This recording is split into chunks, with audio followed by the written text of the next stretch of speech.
ఏం చేస్తున్నావమ్మా? కారం శనగిత్తనాలు చేస్తున్నావా? ఫస్ట్ శనగిత్తనాలు బాగా వేయించుకునేద్దాం దోరగా. సో దీంట్లో నేను అడిషనల్గా జీడిపప్పు బాదం పప్పు కూడా వేస్తాను. సో ఇవి బాగా వేగిపోయినాయి. ప్లేట్లోకి తీసేసుకుందాం.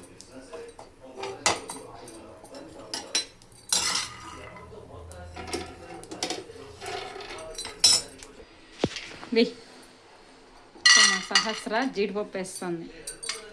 వీళ్ళు ఇట్లా డైరెక్ట్గా ఇస్తే తినట్లేదు ఇవి జీడిపప్పు బాదం. అందుకనే నేను కొద్ది కారం పెట్టిచ్చేస్తే తినేస్తారు. సో జీడిపప్పు బాదం పప్పు రెండు బాగా ఇట్లా మధ్యలోకి చీల్చేసుకొని అవి కూడా కొంచెం బ్రౌన్ కలర్ ఈ శనగిత్తనాలు ఎట్లా కాలినాయో అట్లా కాల్ చేసుకొని పక్కకు పెట్టేసుకొని వేయించుకొని. సో దీంట్లో కారము, వెల్లుల్లి, తెల్లగడ్డలు, ఒక 5 పచ్చిమిరపకాయలు,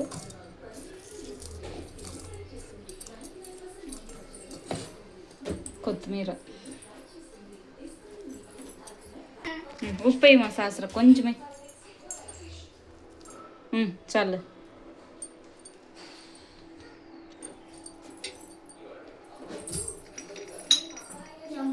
దీంట్లో కొంచెము పెప్పర్ పౌడర్, మిరియాల పొడి,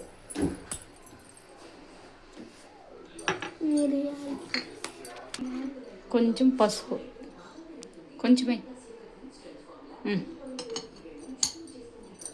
సో దీన్ని మిక్సీ పట్టేసుకున్నాము.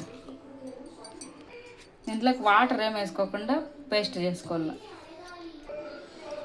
దీన్ని పేస్ట్ చేసేసినాం కదా, ఈ పేస్ట్ మొత్తం దాంట్లోకి వేసేయాలి. స్టవ్ ఆన్ చేసుకొని సిమ్లో పెట్టుకొని పల్లీల మీదకి ఇది వేసేసుకోవాలి కారం. వెయ్యి మా సహస్ర.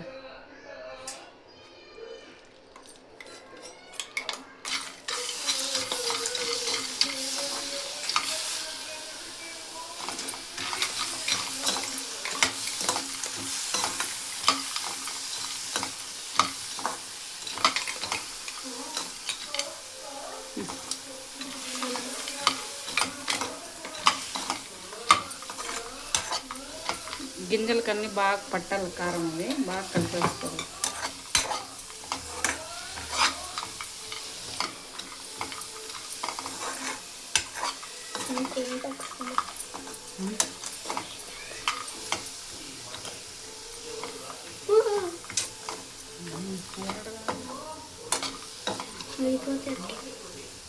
ఫుల్ బాగా ఇది కారం అంతా గింజలకు పట్టేసుకోవాలా. సిమ్లోనే పెట్టుకోండి, మళ్ళీ ఎక్కువ.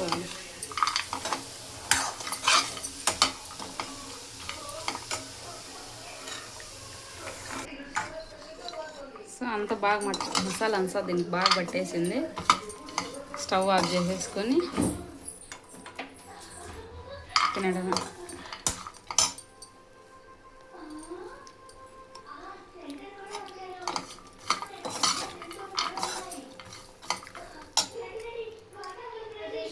స్టవ్ ఆఫ్ చేసేసి అట్లే కొంచెంసేపు పెట్టేసినామంటే కొంచెం మనం పేస్ట్ వేసినాం కదా అదంతా బాగా పట్టేసుకొని ఆరిపోతాయి గింజలు. తర్వాత తినడమే. ఇంకా టేస్ట్ చూసి చెప్తాను.